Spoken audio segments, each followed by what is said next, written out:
नमस्कार मित्रांनो, भावी शिक्षक आणि शिक्षिकेंनो, टिप्स फॉर टीईटी मध्ये मी अक्षय विरकर तुम्हा सर्वांचं स्वागत करतो। आजच्या या व्हिडिओमध्ये आपण अशा काही गोष्टी पाहणार आहोत। ह्या गोष्टी पाहणं खूप गरजेचं आहे, कारण काही दिवसापूर्वी म्हणजे 2 ते 3 दिवसापूर्वी आपण संपूर्ण मानसशास्त्र यावर आधारित एक व्हिडिओ टाकला होता। म्हणजे शिक्षक अभियोग्यता व बुद्धिमत्ता चाचणी म्हणजे टेट परीक्षेला जे मानसशास्त्र विचारलं गेलं होतं 2017च्या वेळेस, त्या दृष्टिकोनातून आपण संपूर्ण मानसशास्त्र त्याच्या अंतर्गत येणारे सर्व चॅप्टरचा व्हिडिओ आपण मागच्या वेळेस पाहिला होता आणि त्याच्यामध्ये कोणते कोणते पॉइंट आहेत ते सगळं पाहिलं होतं। पण ते आता कसं झालेलं आहे माहिती आहे का, आता सगळ्या मार्केटमध्ये पुस्तकं आलेली आहेत, काही जणांनी छापलेली सुद्धा आहेत, पण त्या पुस्तकांमध्ये किंवा आता जे बी पब्लिकेशनचं पुस्तक आहे त्यांनी 2017च्या धर्तीवर पुस्तक काढलेलं आहे, पण त्याच्यामध्ये त्यांनी टॉपिकची विभागणी कशी केलेली आहे, वाढ आणि विकास, विशेष गरजा असणारी बालके, पुन्हा निर्णय क्षमता, असे टॉपिकचं विभाजन केलेलं आहे। पुन्हा शैक्षणिक मानसशास्त्र आणि उपयोजनात्मक मानसशास्त्र असे टॉपिक केलेले आहेत।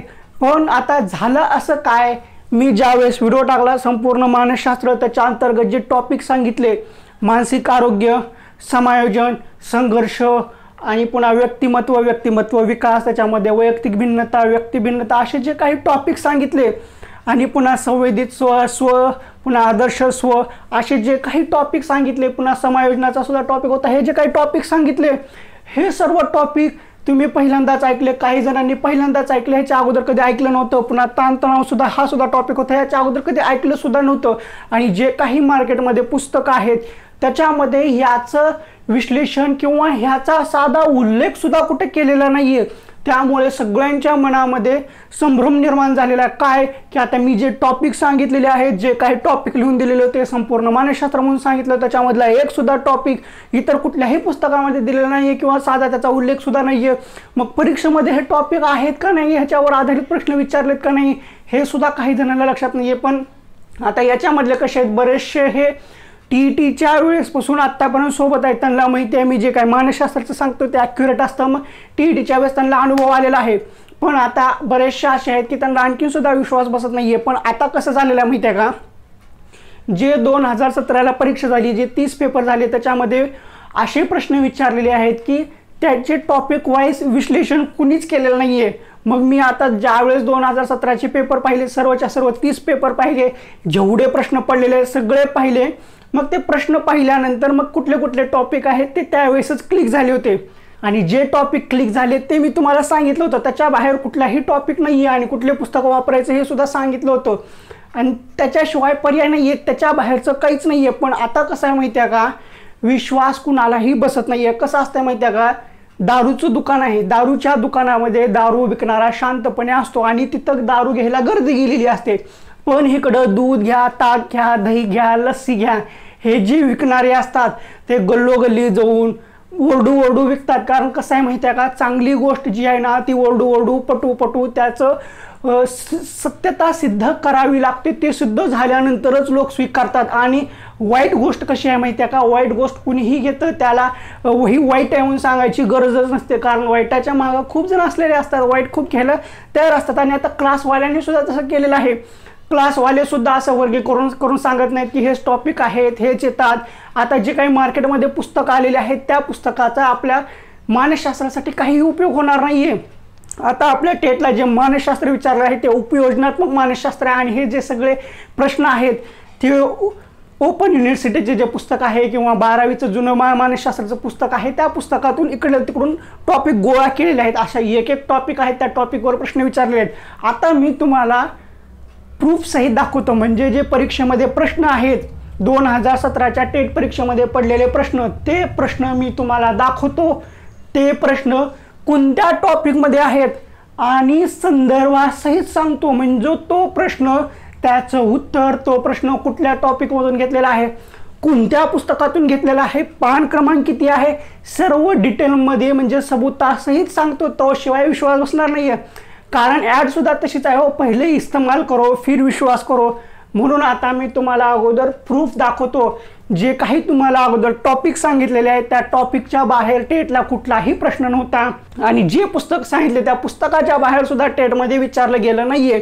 मग आता मी तुम्हाला ते सर्वच्या सर्व प्रश्न दाखवतो, सर्वच्या सर्व प्रश्न दाखवणे शक्य नाहीये, पण मागच्या वेळेस जे मी काही टॉपिक सांगितलं होते त्या टॉपिकवर आधारित कुठले प्रश्न आहेत ते मी तुम्हाला बोर्डावर दाखवतो, त्याचा संदर्भ कुठला आहे, कोणत्या पुस्तकात आहे ते सुद्धा दाखवतो, म्हणजे तुम्हाला विश्वास बसेल. आता जे काही प्रश्न आहेत ते आता मी तुम्हाला बोर्डावर दाखवतो. आता हे तर मी बोर्डावर प्रश्न लिहिलेले आहेत जे की 2017च्या टेट परीक्षेमध्ये विचारले गेले होते आणि हे प्रश्न जशाच तसे परीक्षेमध्ये पडले होते तेच घेतलेले आहेत, तेच इथं लिहिलेले आहेत. हे प्रश्न अगोदर लिहिण्याचं कारण का तर मी बोलत लिहिले तर वेळ खूप लागेल, आपल्याला खूप सारे प्रश्न घ्यायचे आहेत, त्याचं स्पष्टीकरण द्यायचं आहे आणि ते प्रश्नचा संदर्भ कुठला आहे तो सुद्धा सांगायचा आहे, म्हणजे कमी वेळामध्ये जास्त सांगता येईल आणि तुम्हाला विश्वासात घ्यायचं आहे, तुम्हाला पटवून सांगायचं आहे, त्याचा संदर्भ कुठला आहे ते सर्व व्यवस्थित सांगायचं आहे. आता हे जे प्रश्न आहेत ते कुठून आलेले आहेत, कुठल्या पुस्तकातले आहेत ते सर्व व्यवस्थितपणे सांगणार आहे. पहिला प्रश्न काय आहे, मानसिक ताण डॅश डॅश यांची एक प्रतिक्रिया आहे, म्हणजे मानसिक ताण ही डॅश डॅश याची एक प्रतिक्रिया आहे. याचं उत्तर काय आहे, स्वीकृती. आता हा चॅप्टर कुठला आहे तर हा चॅप्टर आहे ताणतणाव.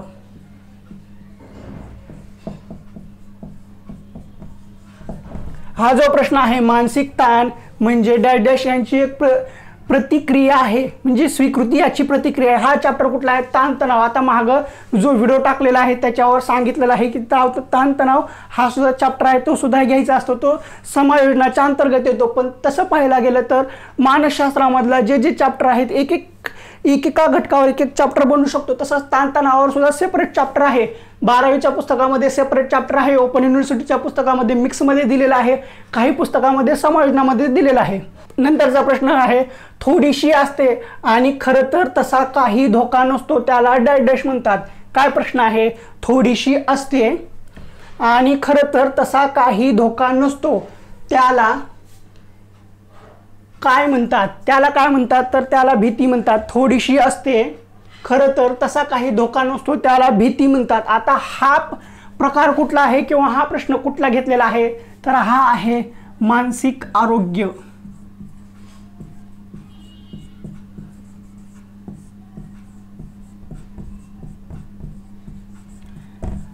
हा जो प्रश्न आहे थोडीशी असते आणि खरं तर तसा काही धोकाच नसतो आणि त्याला डॅश डॅश म्हणतात तर भीती म्हणतात. हा प्रश्न आहे ना तो प्रश्न मानसिक आरोग्य म्हणजेच मानसिक विकृती, मानसिक आरोग्याच्या अंतर्गत मानसिक विकृती आहे त्या टॉपिकमधला हा प्रश्न आहे. आणि भीती याच्यावरच आधारित भयगंड म्हणजे फोबियाचे सुद्धा वेगवेगळे प्रकार आहेत, त्याच्यावर सुद्धा प्रश्न विचारला गेलेला आहे.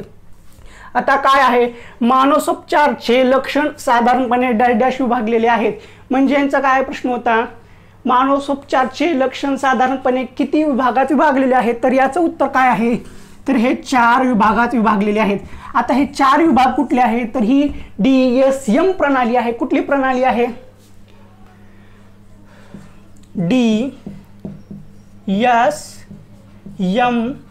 प्रणाली आहे. आता प्रणाली म्हणण्यापेक्षा हे एक वर्गीकरण आहे. जे काही मानसिक आजार असतात, मानसिक विकृत्या असतात, फोबिया असतात, जे काही मानसिक विकार आहेत ते सर्व तपासण्याची ही एक प्रणाली आहे. कुठली, DSM. आता यांचा प्रश्न काय, मानसोपचारचे लक्षण साधारणपणे किती विभागात विभागलेले आहेत तर 4 विभागात विभागले आहेत. ती प्रणाली कुठली आहे, DSM.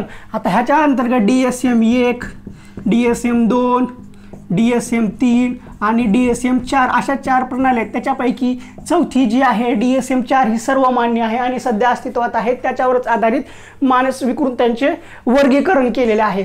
हा चॅप्टर कुठला आहे तर हा सुद्धा चॅप्टर आहे मानसिक आरोग्य म्हणजेच मानसिक विकृती, मानसिक आरोग्यामध्येच मानसिक विकृती हा सुद्धा चॅप्टर त्याच्यामधलाच आहे. पुढला काय आहे, डॅश डॅश ताणतणावाचे प्रतीक आहे. मानसिक ताण हे ताणतणावाचे प्रतीक आहे. आता हा सुद्धा चॅप्टर कुठला आहे हा किंवा हा सुद्धा प्रश्न कुठून उचललेला आहे तर ताणतणावामधून उचललेला आहे.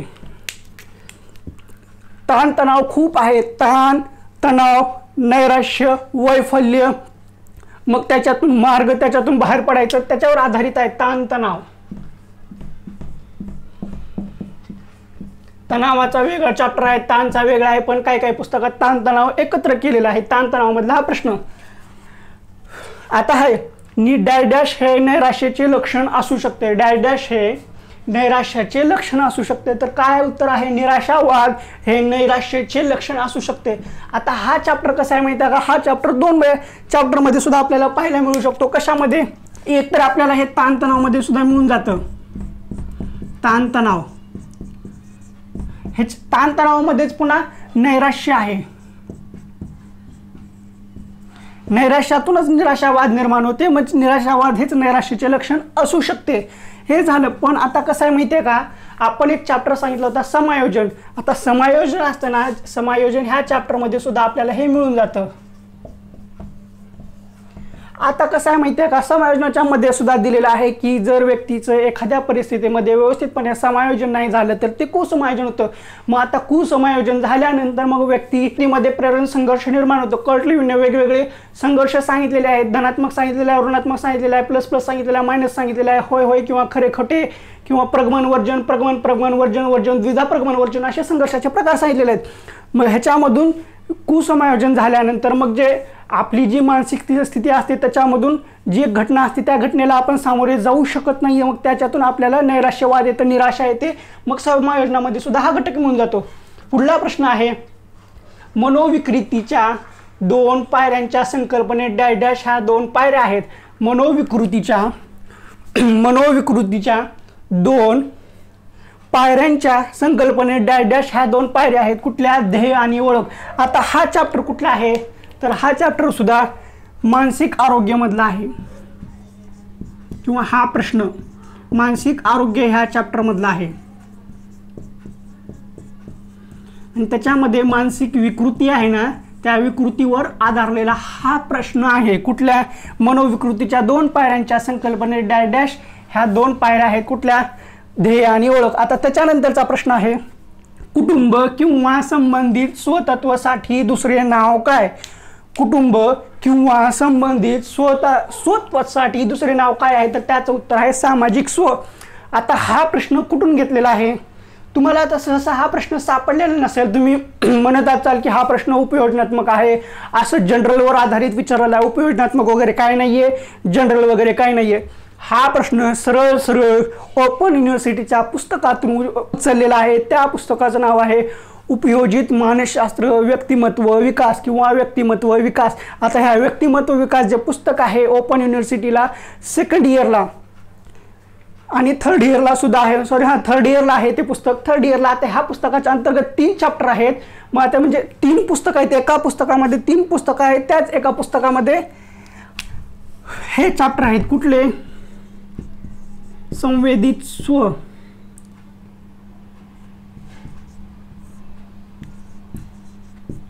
सामाजिक स्व,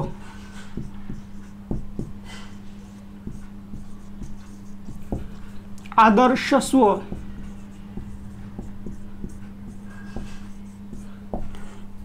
संवेदित स्व, सामाजिक स्व, आदर्श स्व. मग त्याच्यानंतर आहे आलपोर्ट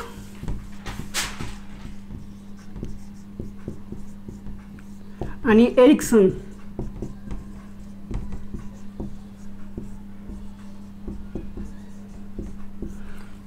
आलपोर्ट आणि एरिक्सन यांचा स्वबद्दलचा सिद्धांत आहे. आता हे जे चॅप्टर आहेत ना ओपन युनिव्हर्सिटीच्या पुस्तकातून उचललेलं आहे. कुठला? कुटुंब किंवा संबंधित स्वत्वासाठी दुसरे नाव काय? त्या चॅप्टरचंच नाव आहे संवेदित स्व, आदर्श स्व, सामाजिक स्व. पुन्हा नंतरचा चॅप्टर आहे आलपोर्ट आणि एरिक्सन यांचा स्वबद्दलचा सिद्धांत. आता हा प्रश्न किंवा हा जो प्रश्न आहे तो त्या पुस्तकातला विचारलेला आहे आणि आपण जो व्हिडिओ बनवला आहे त्याच्यामध्ये एकदम शेवटी ओझरत्या स्वरूपात सांगितलं होतं की आणखीन एक चॅप्टर आहे स्व नावाचा. स्व म्हणजे त्याच्यामध्ये संवेदित स्व, आदर्श स्व, सामाजिक स्व सांगितलं होतं. आता आपण हे जे 6-7 प्रश्न घेतलेले आहेत हे 7च्या 7 प्रश्न मागचे ज्यावेळेस मी टॉपिक सांगितले होते त्या टॉपिकवर आधारित आहेत. आता आणखीन भरपूर प्रश्न आहेत, ते सगळेच घ्यायचे आहेत. ते प्रश्न सुद्धा आणि संदर्भासह सुद्धा सांगणार आहे. आता सगळ्यांच्या मनामध्ये एक प्रश्न पडला असेल किंवा 100% पडलेलाच आहे की मी खात्रीपूर्वक शाश्वती देऊन 100% कसं सांगू शकतो की हे जे प्रश्न पडलेले आहेत ते त्याच चॅप्टरमधले आहेत आणि त्याच पुस्तकामधले आहेत. तर सांगायचं गेलं तर मला मानसशास्त्राचा अभ्यास करायला आवडतो. मी मानसशास्त्राचे भरपूर पुस्तकं वाचलेले आहेत आणि मानसशास्त्राचा अभ्यास करणं माझा छंद आहे, म्हणजे मानसशास्त्र हा माझा छंद आहे. आता कसं आहे माहिती आहे का, 11वी आणि 12वीला माझं मानसशास्त्र होतं. 11वीचं एक पुस्तक, 12वीचं एक पुस्तक, तवाचं पुस्तक आता सुद्धा आहे. त्यानंतर डीएडला आपलं फडके प्रकाशन, सुविचार प्रकाशन हे 2 पुस्तक हे दोन्हीच्या दोन्ही वाचलेले आहेत, माहिती आहेत, लक्षात आहेत. मग D.Ed नंतर मी BA ॲडमिशन घेतलं होतं. BA विषय कुठले होते? आता BA फर्स्ट इयरला एक मानसशास्त्र होतं, सेकंड इयरला 2 होते, जे 2 पुस्तक होते. सेकंड इयरला 2 विषय निवडायचे असते, त्याच्यामध्ये 2 मानसशास्त्र होते. आणि थर्ड इयरला 3, हे 3 आणि 2 5 आणि 1 6 असे हे 6 पुस्तकं तवाचे अभ्यासलेले आहेत. पुन्हा त्यानंतर B.Ed. मग B.Edचं गायकवाड सरांचं एक पुस्तक आहे,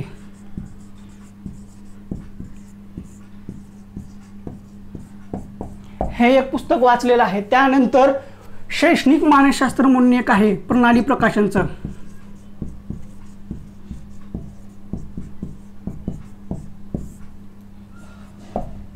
मग त्यानंतर आपल्या ह्या सरांचं एक पुस्तक आहे, कुठले ते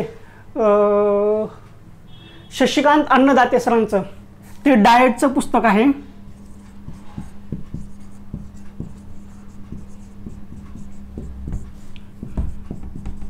डाएटचं एक पुस्तक, हे 2 2 6 4 10 13 जवळजवळ 13 पुस्तकं वाचलेली आहेत. मग ते 13 पुस्तकं वाचल्यामुळं एकदम ॲक्युरेट सांगू शकतो की बाबा हे ह्याच पुस्तकातलं आहे, इथूनच घेतलेलं आहे. आता हे बऱ्याच वेळा वाचलेलं आहे, त्यामुळे एकदम जरा लक्षात येतं, क्लिक येतं. TETच्या वेळेस तुम्हाला अंदाज आला असा, आता हे एवढं सगळं पुस्तकं वाचलेलं आहे, त्याच्यामुळं व्यवस्थितपणे अंदाज आलेला आहे की टेटला जे मानसशास्त्र विचारलेलं आहे ते कुठल्या पुस्तकातून विचारलेलं आहे, कशावर आधारित विचारलेलं आहे, ते कुठल्या चॅप्टरमध्ये ते बसतं हे सांगू शकतो, कारण एवढं वाचलेलं आहे म्हणून. हे अतिशयोक्ती नाही आहे, एकदम सहज आहे म्हणून सांगतोय. आता आपण पुढले जे प्रश्न आहेत ते कुठल्या चॅप्टरमधले आहेत, कुठल्या धड्यामधले आहेत, त्याचा संदर्भ कुठला आहे ते पाहू. मग आपण 7 प्रश्न पाहिले, आता त्याच्या पुढले 7 प्रश्न पाहू. हे कुठल्या चॅप्टरमधले आहेत, कुठल्या पुस्तकामधले आहेत हे समजून जाईल. प्रश्न आहे मूल्य शिक्षणाचा अर्थ. आता मूल्य शिक्षणाचा अर्थ काय आहे, तर व्यक्तिमत्वाचा चौफेर विकास म्हणजे मूल्य शिक्षण. आता हा मूल्य शिक्षण टॉपिक आला कुठून? आता जे काही चॅप्टर दिलेले आहेत, वेगवेगळ्या पुस्तकामध्ये दिलेले आहेत, तुम्ही पाहिले असतील, वेगवेगळ्या व्हिडिओजमधून पाहिलेले असतील की टेटला जो अभ्यासक्रम आहे त्याच्यामध्ये हा चॅप्टर कुठंच सापडणार नाही तुम्हाला. आपण जो मागे व्हिडिओ टाकला होता त्याच्यामध्ये एक चॅप्टर सांगितला होता, नैतिकता, नैतिक मूल्य, असा एक चॅप्टर सांगितला होता. हा त्याच्यातला आहे. कशातला आहे चॅप्टर? नैतिक मूल्यामधला आहे. आता हे नैतिक मूल्य चॅप्टर कशात आहे, तर मानसशास्त्रामध्ये आहे. आता हा मागं सांगितला होता आणि हा चॅप्टर कुठं मिळून जातो? ओपन युनिव्हर्सिटीच्या पुस्तकामध्ये मिळून जातो. पुढला प्रश्न काय आहे, प्रतिगमन ही मानसशास्त्रीय संरक्षण यंत्रणा आहे किंवा नाही? होय, आता ऑप्शन दिले होते, होय, नाही, खरे, असं दिलं होतं. प्रश्न काय आहे, प्रतिगमन ही मानसशास्त्रीय संरक्षण यंत्रणा आहे ना, आपण मागं पाहिलेलं आहे, TETच्या वेळेस पाहिलेलं आहे. तर प्रतिगमन ही मानसशास्त्रीय संरक्षण यंत्रणा आहे. आता हा चॅप्टर कशातला आहे, तर हा चॅप्टर आहे समायोजन.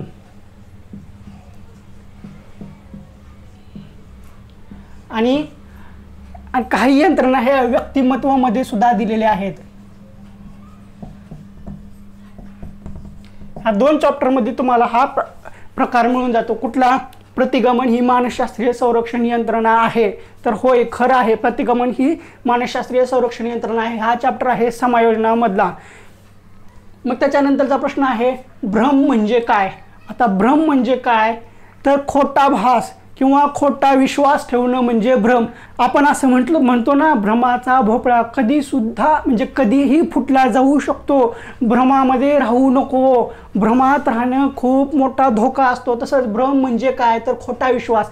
आणि आता हा भ्रम काय आहे, तर तुम्हाला मागं सांगितलं होतं की मागच्याच व्हिडिओमध्ये सांगितलं होतं की मानसिक आरोग्य, त्याच्यामध्ये मानसिक विकृती असा घटक आहे. त्याच्यामध्ये सगळ्यात महत्त्वाचा घटक आपल्याला छिन्न मनस्कता विकृती हा आहे. छिन्न मनस्कता विकृतीचे त्याच्यामधले प्रकार आहेत, छिन्न मनस्कता विकृतीचे वैशिष्ट्य आहेत. तर भ्रम म्हणजे काय, म्हणजे खोटा विश्वास. तर हा आहे छिन्न मनस्कता विकृतीमधला प्रकार किंवा त्याचा भाग. आणि हा कुठला आहे, तर मानसिक आरोग्य आणि विकृती ह्याच्यामधला आहे. आता तुम्हाला हळूहळू वाटत असेल की बाबा मी मागे ज्या व्हिडिओमध्ये जे चॅप्टर सांगितले होते त्याच्यामधले प्रश्न टेटला विचारले होते. हो, मी ते प्रश्न वाचून ते चॅप्टर ॲनालिस केले होते, मग ते तसंच सांगितलं होतं. आता हे वाचलेलं आहे, चॅप्टर कोणते कोणते आहेत हे सगळं माहिती आहे, त्यामुळे मी त्याचं वर्गीकरण करू शकलो. पुढला काय आहे, मानसिक बिघाड यामध्ये दिसतो. म्हणजे स्पष्टपणे कंसात स्पष्टपणे मानसिक बिघाड स्पष्टपणे कशात दिसतो, तर नैराश्यामध्ये. आता माणूस जास्ती तणावामध्ये असेल, टेन्शनमध्ये असेल, जास्त टेन्शनमध्ये असेल तर ते, आणि त्याच्यामध्ये जास्त माणूस टेन्शनमध्ये आल्यानंतर निराशामध्ये जातो, निराशावाद होतो, नैराश्य येते, वैफल्य येतं. मग नैराश्य आल्यानंतर त्याच्या चेहऱ्यावर फरक पडतो, म्हणजे मानसिक बिघाड, त्याचं व्यक्तिमत्व म्हणजे त्याचं मानसिक हालत थोडीशी ढासळते, त्याच्या चेहऱ्यावर दिसतं. म्हणजे नैराश्य, मानसिक बिघाड यामध्ये दिसतो. कशामध्ये दिसतो, तर नैराश्यामध्ये दिसतो. आणि हा टॉपिक कुठला आहे, तर ताणतणाव. खूप प्रश्न ताणतणाव, समायोजन, व्यक्तिमत्वावर विचारलेले आहेत. आता ह्याच्या समायोजनामध्ये सुद्धा येतो हा प्रकार, म्हणजे हा प्रश्न. पुढला आहे संप्रेषण कौशल्य आहेत. म्हणजे संप्रेषण कौशल्य कोणते आहेत ते सांगितलं. आता मी संप्रेषण कौशल्य म्हणजे संप्रेषण हा टॉपिक आहे, सुरुवातीपासून सांगतोय. टेटचं सिलेबस सांगत होतं तेव्हापासून सांगतोय की बाबा संप्रेषण हा एक टॉपिक आहे, टेटला विचारला गेलेला आहे. मागच्या व्हिडिओमध्ये सांगितला होता, मग मानसशास्त्राचा सिलेबस सांगताना त्यावेळेस सुद्धा सांगितला होता, त्याच्यावरच प्रश्न आहे. संप्रेषण कौशल्य आहेत कुठले आहेत, बोलणे, सक्रिय ऐकणे आणि देहबोली हे संप्रेषण कौशल्य आहेत. आणि हा चॅप्टर कुठला आहे, तर आहे संप्रेषण. संप्रेषण या चॅप्टर मधला त्यावर आधारित हा प्रश्न आहे. पुढला काय आहे, ODD म्हणजे काय. आता एकदमच असं आपण वाचलं ODD काय असतं रे बाबा, हे नवीनच आहे, आता पण कधी ऐकलं नाही. ODD काय असू शकते, म्हणजे किमान ODDचा लॉंग फॉर्म काय असू शकते. कारण कसं आहे माहिती आहे का, हा प्रश्न सोडवता येतच नाहीये. कारण मानसिक आरोग्याच्या अंतर्गत मानसिक विकृती हा एक चॅप्टर आहे, त्याच्यामध्ये डिसऑर्डर आहेत. डिसऑर्डर म्हणजे विकृती. आता डिसऑर्डर भरपूर प्रमाणात आहेत, वेगवेगळे डिसऑर्डर आहेत. त्याच्यातलाच एक डिसऑर्डर आहे कुठला, ODD. आता ODD म्हणजे काय, oppositional defiant disorder. Long form विचारलाय, ODD म्हणजे काय, ODDचा लॉंग फॉर्म विचारलाय. परीक्षेमध्ये असे प्रश्न विचारलेत. आता कदाचित पुढल्या परीक्षेमध्ये ह्याच्यावर आधारित ऑपोजिशनल डिफाईन डिसऑर्डरची लक्षणे विचारले जाऊ शकतील, किंवा ह्याच्यामध्ये व्यक्तीचं व्यक्तिमत्व कसं असू शकतं असं विचारलं जाऊ शकतं. हा चॅप्टर कुठला आहे, मानसिक आरोग्य, त्याच्यामधलं मानसिक विकृती ह्यावर आधारित आहे. आता पुढला प्रश्न काय आहे, संवादाचे अडथळे याप्रमाणे वर्गीकरण करता येते. संवादाचे अडथळे याप्रमाणे वर्गीकरण करता येते. आता मी मागचा व्हिडिओ सांगितला होता, व्हिडिओ जर तुम्ही नीट पाहिला असेल तर त्यावेळेस मी तुम्हाला सांगितलं होतं, काय सांगितलं होतं की संप्रेषण हा घटक खूप महत्त्वाचा आहे. संप्रेषण या घटकामध्ये अभासी संप्रेषण ही एक संकल्पना आहे, आणि त्याच्यापेक्षा सर्वात जास्त महत्त्वाची संकल्पना आहे प्रभावी संप्रेषण. कुठले संप्रेषण, प्रभावी संप्रेषण. मग आता प्रभावी संप्रेषण म्हणजे काय, प्रभावी संप्रेषण होण्यासाठी काय करता येईल, प्रभावी संप्रेषण कसं करायचं, मग आणि त्या प्रभावी संप्रेषण होण्यामागचे अडथळे काय आहेत ते सुद्धा सांगितलं होतं मागच्या व्हिडिओमध्ये. व्हिडिओ पाहिला नसेल तर पाहून घ्या, तुम्हाला लक्षात येईल. हा त्याच्यातलाच आहे, संवादाचे अडथळे याप्रमाणे वर्गीकरण करता येतात. तर अडथळे काय काय असू शकतात तिथं आहे ना, प्रभावी संप्रेषण. मग प्रभावी संप्रेषणामध्ये येणारे अडथळे हे त्याच्यावर आधारला प्रश्न आहे. कुठला, शारीरिक अडथळे आहेत का, शारीरिक अडथळे मी समजून सांगितलं होतं. शारीरिक अडथळे कुठलं काय असू शकतात, शारीरिक अडथळे ते मागच्या व्हिडिओमध्ये सुद्धा सांगितलं होतं. आता मानसिक अडथळे कसे, जर माझी मानसिक स्थिती व्यवस्थित नसेल, आता मी संप्रेषण करत असेल, एखाद्या मुद्द्यावर बोलतोय, बोलतच मी दुसरीकडं काहीतरी भरकटलं, किंवा माझ्याबद्दल काहीतरी घडलेलं आहे आणि मी बोलत तेच बोलायला लागलो, तर ते झाला संप्रेषणामधला अडथळा, म्हणजे मानसिक अडथळा. आता भाषेचे अडथळे कसं, मी तुम्हाला एक उदाहरण दिलं होतं, मुंगी पाण्यात पडली. तर मी बोर्डावर लिहिलं तो मुंगी पाण्यात पडली लिहिलं होतं, पण डच्या ठिकाणी ड वाचायला येत नसेल, मी ल वाचत असेल तर मुंगी पाण्यात पडली असं होईल. तो झाला भाषिक अडथळा किंवा भाषेचे अडथळे. आणि चौथा आहे वरील सर्व.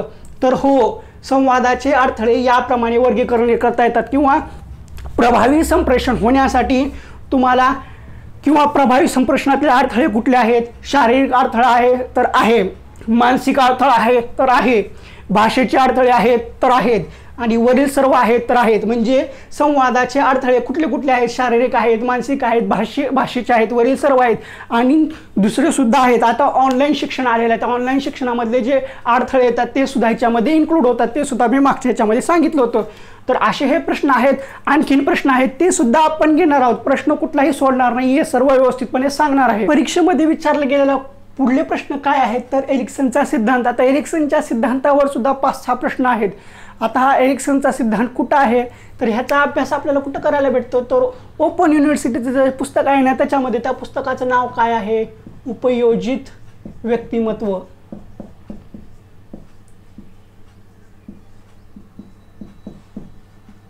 आणि ह्या पुस्तकामध्ये जवळजवळ 3 पुस्तकं आहेत. त्या 3 पुस्तकामधल्या प्रत्येक पुस्तकावर प्रश्न आहे म्हणजे आहे. आता वाचलेलं आहे त्यामुळे लक्षात आहे. आता एरिक्सनचा सिद्धांत, आता एरिक्सनचा सिद्धांत जो आहे ना त्याचा सेपरेट चॅप्टर आहे. तो सेपरेट चॅप्टर वाचला ना तुम्हाला तो सिद्धांत कळून जाईल. प्रश्न कसा विचारला होता तो कळून जाईल. आता वेळेअभावी मी तो काही प्रश्न दिला नाही, प्रश्न खूप मोठा आहे, पण एरिक्सनच्या सिद्धांतावर प्रश्न आहे. तुम्ही पेपर चेक करा, त्याच्यामध्ये मिळून जाईल. आता मानसशास्त्रीय चाचण्या, आता कॅटलची चाचणी आहे, आल्पोर्टची चाचणी आहे, एरिक्सनचा सिद्धांत आहे त्याच्यावर सुद्धा चाचण्या आहेत. पुन्हा वेगवेगळ्या मानसशास्त्राच्या चाचण्या आहेत, व्यक्तिमत्व चाचण्या सुद्धा आहेत. आता मानसशास्त्रीय चाचण्यावर प्रश्न विचारलेला आहे. हा चॅप्टर कुठला आहे तर हा आहे व्यक्तिमत्व विकास मधल्या चॅप्टरवर प्रश्न आहे. पुन्हा आहे भयगंडरवर प्रश्न विचारलेला आहे.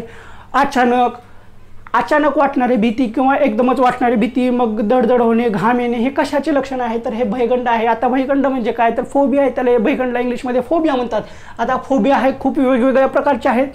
फोबियावर आपण नेक्स्ट व्हिडिओ करणार आहोत, त्याच्यामध्ये सर्व प्रकारचे फोबिया पाहून घेणार आहोत. पण आता फोबिया ही सुद्धा एक मानसिक विकृती आहे, भयगंड सुद्धा ही एक मानसिक विकृती आहे. पण भयगंडच्या अंतर्गत म्हणजे फोबियाच्या अंतर्गत वेगवेगळ्या फोबिया येतात. आता वेगवेगळे फोबिया कसे असतात ते आपण पुढल्या व्हिडिओमध्ये पाहणार आहोत. ह्याच्यावर सुद्धा प्रश्न पडलेला आहे. आता लक्षात घ्या हा चॅप्टर कशातला आहे तर आहे मानसिक आरोग्यामधला हा चॅप्टर आहे, किंवा फोबिया जो प्रश्न विचारलेला आहे भयगंडवर तो विचारलेला आहे. कशातून घेतलेला आहे तर मानसिक आरोग्य हा घटक आहे, त्याच्यामधून हा प्रश्न विचारलेला आहे. आता पुढला प्रश्न काय आहे? जेव्हा व्यक्तिमत्वाला धूर, अग्नी, आहाराचा ते वास्तवात नसताना वास येतो त्याला काय म्हणतात तर त्याला घानेंद्रिय आभास म्हणतात. आता वेगवेगळे आभास आहेत, त्या वेगवेगळे आभास सुद्धा आपण अभ्यासणार आहोत. हा प्रश्न कशामधून विचारला असेल तर हा प्रश्न सुद्धा मानसिक आरोग्य या घटकामधून विचारलेला आहे. पुन्हा काय आहे? व्यक्तिमत्वावर खूप प्रश्न विचारलेले आहेत. आता तुम्ही बी पब्लिकेशनचं पुस्तक पहा, त्याच्यामध्ये वर्गीकरण करून दिलेलं आहे. वाढ, विकास, व्यक्तिमत्व, विशेष गरजा असणारी बालकी आणि निर्णय क्षमता असे 5-6 टॉपिक दिलेले आहेत. पण मी जे टॉपिक दिलेले आहेत ते वेगळे आहेत. प्रत्येक प्रश्नावर कुठल्या कुठल्या घटकावर प्रश्न विचारला आहे त्याचं विश्लेषण करून दिलेलं आहे. आता व्यक्तिमत्वावर खूप प्रश्न आहेत आणि हे व्यक्तिमत्वावरले प्रश्न आपले एका चॅप्टरमधून होत नाहीत. आपण D.Edला अभ्यास केलेला आहे त्याच्यामध्ये व्यक्तिमत्वाचा थोडासा भाग मिळतो, पण B.Edला आहे त्याच्यामध्ये व्यक्तिमत्वावर फक्त एकच चॅप्टर मिळतो. 12वीचं पुस्तक घ्या, त्याच्यावर सुद्धा व्यक्तिमत्वावर फक्त एकच चॅप्टर मिळतो. झालं बस, ह्याच्या बाहेर काहीच भेटत नाहीये.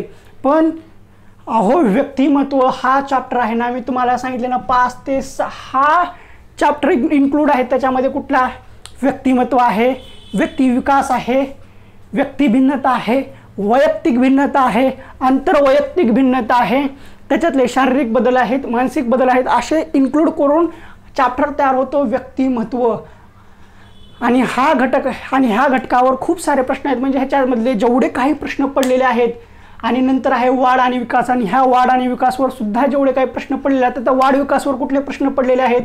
जन्मपूर्व अवस्था, जन्मानंतरची अवस्था, त्याच्यामध्ये बालावस्था, पौगंडावस्था, कुमारावस्था, तारुण्यावस्था, प्रौढावस्था, ह्याच्यावर प्रश्न विचारलेले आहेत.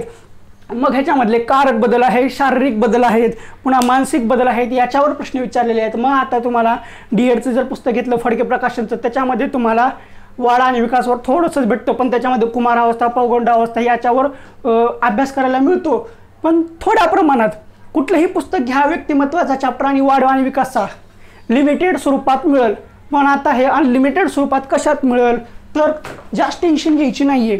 आता जे काही व्यक्तिमत्वावर प्रश्न विचारलेले आहेत, एक ना एक प्रश्न फक्त आणि फक्त ह्या पुस्तकात मिळून जाईल. कुठल्या? उपयोजित अभ्यासक्रम व्यक्तिमत्व विकास. मागं सुद्धा मी हे पुस्तक सांगितलं होतं की सजेस्ट केलं होतं की हे वाचा, यशवंतराव चव्हाण मुक्त विद्यापीठ ओपन युनिव्हर्सिटीचं पुस्तक आहे, नाशिकचं आहे. त्याचं नाव आहे उपयोजित अभ्यासक्रम व्यक्तिमत्व विकास.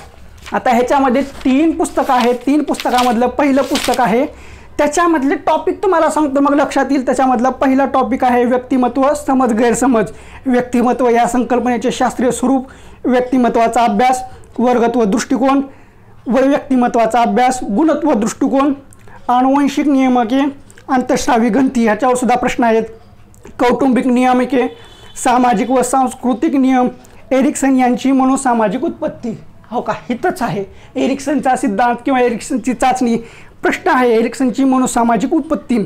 संवेदित स्व, मग आपण प्रश्न बघितला होता. संवेदित स्व, सामाजिक स्व, परसंवेदित स्व, आदर्श स्व, वास्तवची जाणीव, पुन्हा स्वविकासाचे टप्पे, आल्बर्ट व रॉजर्स यांचा दृष्टिकोन कशाबद्दल, स्वबद्दल, पुन्हा प्रगल्भ व्यक्तिमत्वाची वैशिष्ट्ये, आल्बर्ट व रॉजर्स यांचा दृष्टिकोन ह्याच्यावर प्रश्न आहेत. त्याच्यानंतर मी तुम्हाला सांगितलं होतं की संप्रेषण हा एक चॅप्टर आहे. संप्रेषण ह्याच्यामध्ये सुद्धा आहे संप्रेषण कौशल्याचे आणि प्रभावी आंतरव्यक्ती संबंधाचा विकास. आता ह्याच्यामध्ये चॅप्टर कुठले आहेत? संप्रेषण प्रक्रियेचे स्वरूप, संप्रेषण प्रक्रियेचे प्रकार, संप्रेषणातील अडथळे, अडचणी, परिणाम, प्रभावी संप्रेषणाचे प्रशिक्षण, आंतरव्यक्तिमत्व संबंध, विनिमय विश्लेषण, सामाजिक कौशल्याचा विकास, सामाजिक कार्यक्रमांचे परिणामकारक व्यवस्थापन. आता हे सगळे चॅप्टर वाचलेले आहेत त्यामुळे मी फास्ट वाचू शकतो. पुन्हा तिसरं पुस्तक आहे, त्या तिसऱ्या पुस्तकाचं नाव आहे व्यक्तिमत्व समस्या आणि मानसिक आरोग्य. आता मानसिक आरोग्य, आत्ता आपण प्रश्न पाहिलेले आहेत ते मानसिक आरोग्य किंवा मानसिक विकार सुद्धा याच्यामधून मिळून जातात. त्याच्यामध्ये 8 टॉपिक आहेत. 8 टॉपिक कुठले? समस्यांची विवेकपूर्ण जाण, संघर्षाची आणि जटिल भावनांची हाताळणी, दूषितांचे निराकरण, मानसिक तणावाचे नियंत्रण, मानसिक आरोग्य सुधारणा, मानसिक आरोग्य निवारणात्मक, मानसिक आरोग्य, सामाजिक संबंधाची जाणीव, सामाजिक समायोजन, मानसिक आरोग्य, वेळेचा सदुपयोग व व्यक्तिगत प्रणाली. असे एवढे चॅप्टर आहेत. एका पुस्तकामधून सगळं तुमचं व्यक्तिमत्व आहे. हा घटक व्यक्तिमत्वावर आणि म्हणजे जे परीक्षेमध्ये प्रश्न पडलेले आहेत, बी पब्लिकेशनने जे वेगवेगळं काढून दिले आहे व्यक्तिमत्व हा घटक, त्याच्यामध्ये जेवढे सगळे प्रश्न आहेत ते तुम्हाला ह्या पुस्तकातून क्लिअर होऊन जातात. आणि मानसिक आरोग्य हा घटक आहे तो सुद्धा तुम्हाला ह्या पुस्तकातून क्लिअर होऊन जाणार आहे. संप्रेषण घटक आहे तो सुद्धा तुम्हाला ह्या पुस्तकातून कव्हर होऊन जाणार आहे. जवळजवळ 80% हा आपल्या टेट परीक्षेमधला सिलेबस फक्त त्या एका पुस्तकातून क्लिअर होऊन जाणार आहे. आणि नंतर आहे वाढ आणि विकास. आता वाढ आणि विकासचे एकदम प्रश्न पडलेले आहेत पण ते खूप डीपमध्ये विचारलेले आहेत. ते आपल्या फडके प्रकाशनच्या पुस्तकातून होऊन जातं, काम साधून जातं. पण आणखीन काय डीप प्रश्न आहेत एका मार्काने मेरिट जातात. ते कुठलं पुस्तक आहे? तर जे ह्या पुस्तकातले प्रश्न आहेत ते सगळे कुठलं आहे? यशवंतराव चव्हाण महाराष्ट्र मुक्त विद्यापीठ पुस्तक PSY 217 बालसंगोपन आणि बालविकास. बालसंगोपन आणि बालविकास हे सुद्धा पुस्तक आहे. ह्या पुस्तकामध्ये 3 पुस्तकं आहेत. प्रत्येक पुस्तकाचे चॅप्टर वेगवेगळे आहेत.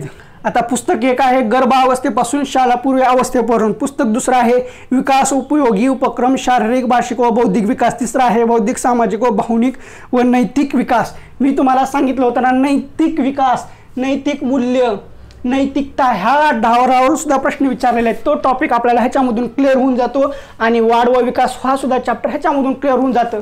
म्हणजे आपल्याला जेवढं मानसशास्त्र लागतं तेवढं सगळं आपल्याला 2 ह्या पुस्तकातून क्लिअर होऊन जातं. प्रूफसहित दाखवलेलं आहे, सबुतासहित दाखवलेलं आहे, स्पष्ट करून सांगितलेलं आहे. आता याच्यापेक्षा आणखीन स्पष्ट काय करावे? आता आणखीन खूप सारे प्रश्न आहेत, ते प्रश्नसुद्धा आपण घेणार आहोत. पण तुम्हाला विश्वास बसण्यासाठी बोर्डावर सांगितलेलं आहे. आता नंतरचे प्रश्न जे आहेत ते डायरेक्ट आपण विश्लेषणात्मक आपण नोट्सच्या स्वरूपात कसं घेत होतो त्या स्वरूपात घेणार आहोत. आता तुम्हाला विश्वास बसला असेल की ह्या पुस्तकातले किंवा कुठून प्रश्न आले आहेत त्याचा सोर्स काय आहे. बऱ्याच जणांना प्रश्न होता की बाबा जे आपले टेटला जे मानसशास्त्र आहे त्याच्यामध्ये प्रश्न विचारलेले आहेत, काहीही कुठलेही कसेही प्रश्न विचारलेले आहेत, त्या प्रश्नाचा काही ताळतम्य नाही, ताळमेळ नाही आहे, त्याचा संदर्भ काय आहे, सोर्स काय आहे, काहीच माहिती नाही आहे, अशी जी मनामध्ये भ्रम निर्माण झाला होता. आत्ताच आपण भ्रम म्हणजे काय पाहिलेला आहे किंवा पूर्वग्रह आपण तसा तयार करून बसलो होतो, तो आता क्लिअर झालेला आहे, दूर झालेला आहे असं मला वाटतं. जर नसेल तर तो क्लिअर करून घ्या. सरळ सरळ आहे, प्रश्न कुठूनही इकडून तिकडून उचललेले नाही आहेत.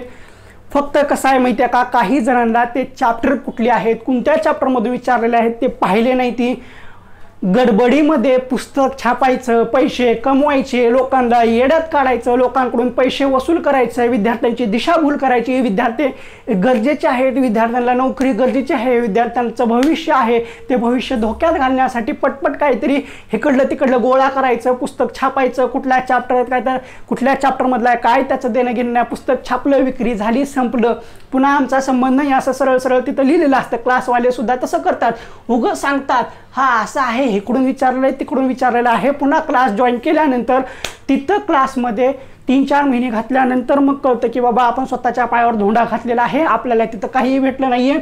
क्लासमध्ये गेलं तर क्लासमध्ये काय शिकवतात ते डीएडला जे मानसशास्त्र होतं तेच शिकवतात, त्याच्या बाहेरचं शिकवत नाही आहेत, आणि 1-2 इकडला तिकडला चॅप्टर शिकवतात, पण ॲक्च्युअल परीक्षेला प्रश्न काय विचारलेत हे ॲक्च्युअल तुम्हाला कोण सांगत नाही आहे. एकदम वस्तुस्थिती आहे, वस्तुस्थिती कोण दाखवून देत नाही, फक्त पैसे गोळा करायचा त्यांचं ध्येय असतो. लगेचच पुन्हा क्लासवाले पुस्तकं छापतात की आमच्या क्लासचं पुस्तक घ्या, एकमेव पुस्तक आहे, हा पुस्तकाच्या बाहेरचं येणार नाही. लगे विद्यार्थी येतात, गोळा करतात, पैसे घेतात, पुस्तकं घेतात, पण नाही त्या पुस्तकामधून पण काही येत नाहीत. TETमध्ये असंच झालेलं आहे आत्तापर्यंत, म्हणून TETचा रिझल्ट कमी लागलेला आहे. प्रॉपर कोण सांगत नाही आहे. आता मला माहिती होतं, जेवढं नॉलेज होतं त्या नॉलेजच्या आधारे वर्गीकरण केलेलं आहे, कुठल्या पुस्तकातून आलेलं आहे एकदम व्यवस्थितपणे सांगितलेलं आहे. कारण ते दारूचं उदाहरण दिलेलं आहे.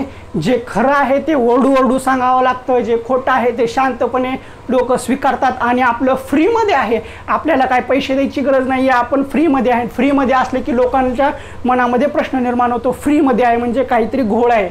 तसं काही नाही आहे, आपलं सगळं फ्रीमध्ये असतं. आपण कुणाला पैसे मागत नाही आहे, कुणाकडून पैसे देत नाही आहे, आणि कुणाला PDF-सुद्धा देत नाही आहे. जे काही आहे ते आपण नोट्सच्या स्वरूपात देतो, मेहनत करतो, मी स्वतः लिहितो, मी स्वतः अभ्यास करतो, मी स्वतः लिहिलेलं असतं, मग ते व्हिडिओ करण्यासाठी सुद्धा वेळ घालवलेला असतो. मी एवढी सगळी मेहनत करून मग तुम्हाला ते व्हिडिओ देत असतो, आणि तेच मी जर तुम्हाला डायरेक्ट PDF-च्या स्वरूपात दिलं तर त्याचा अर्थ राहत नाही. म्हणून मी PDF देत नाही आहे, साधं सरळ आहे. असो जे आहे ते आहे. तर असं आहे वर्गीकरण, असे आहे चॅप्टर.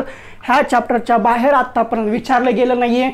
मग आता ह्याच्यामध्ये मानसिक आरोग्य सगळ्यात महत्त्वाचा टॉपिक आहे, सर्वात मोठा आहे. फोबिया आहेत, डिसऑर्डर आहेत, आणि आता ह्याच्यानंतरचा जो व्हिडिओ येईल तो फोबियावर येईल, आणि एक मानसिक विकृती सांगितली जाईल. एक मानसिक विकृती म्हणजे कुठली मानसिक विकृती आहे, त्याचं लक्षणं काय आहेत ते सगळं सांगितलं जाईल, आणि फोबिया सांगितले जातील. फोबियासुद्धा भरपूर आहेत, ते पुढल्या व्हिडिओमध्ये सांगितलं जाईल. आणि त्याच्यानंतरचा व्हिडिओ कुठला येईल तर मानसिक आरोग्य, मानसिक विकृती हा जो चॅप्टर आहे त्याच्यामधले सगळे महत्त्वाचे नोट्स, पॉईंट्स, ऑब्जेक्टिव्ह जे महत्त्वाचे आहेत, ओळ ना ओळ एकदम विश्लेषणात्मक सांगितलं जाईल. ती ही नोट्सच्या स्वरूपात दिलं जाईल. आता ओपन युनिव्हर्सिटीचे पुस्तक, मानसशास्त्राचे पुस्तक, पुन्हा ते जुनं पुस्तकं, सगळे पुस्तकं हाताळून मानसिक आरोग्य हा घटक खूप महत्त्वाचा आहे. भरपूर प्रश्न आहेत, आणि मानसिक विकृती ह्या सगळ्यांचं एकत्रीकरण करून एकदम व्यवस्थितपणे नोट्स करणार आहे. कारण ते मला सुद्धा लागणार आहेत, मी सुद्धा परीक्षा देणार आहे. मग मी जे अभ्यासणार आहे, जे करणार आहे तेच तुम्हाला देणार नाही, खोटं तर काही देणार नाही. जे मी करतोय तेच देणार आहे, ते सगळं गोळा करून ते तुम्हाला देणार आहे. त्यानंतरच्या ह्याच्यामध्ये आपण सगळं डिसऑर्डर पाहणार आहोत. तर बस एवढं सांगायचं होतं. तर आजचा हा व्हिडिओ तुम्हाला कसा वाटला तो कमेंट बॉक्समध्ये सांगा. व्हिडिओ आवडला असेल तर नक्की व्हिडिओला लाईक करा, शेअर करायला विसरू नका, आणि जे मी काय सर्व सांगितलेलं आहे ते तुम्हाला पटलं आहे का नाही ते सांगा. आता पटलं नसेल तर ह्याच्यापेक्षा आणखीन जास्त मी पटवून सांगू शकत नाही. जे आहे, जे खरं आहे ते सरळ सरळ सांगितलेलं आहे. जेवढं ओरडायचं होतं, जेवढं एक्सप्लेन करायचं होतं तेवढं सगळं घसा कोरडे होईपर्यंत सांगितलेलं आहे. आणि असं सांगत असताना सुद्धा मधून असे रस्ते खोदायचे काम आणखीन चालू असतात, त्यामुळं टेन्शन येतं, मानसिक स्थिती खालावते, नैराश्य येते, चिंता वाढते. हेच आहे मानसिक आरोग्य. ह्याच्यामुळंच आपली मानसिक स्थिती बिघडते. असो जे आहे ते आहे. व्हिडिओ आवडला असेल तर व्हिडिओला लाईक करा, शेअर करायला विसरू नका, आणि आणखीन काही तुमच्या समस्या असतील तर त्या कमेंट बॉक्समध्ये नक्की सांगा.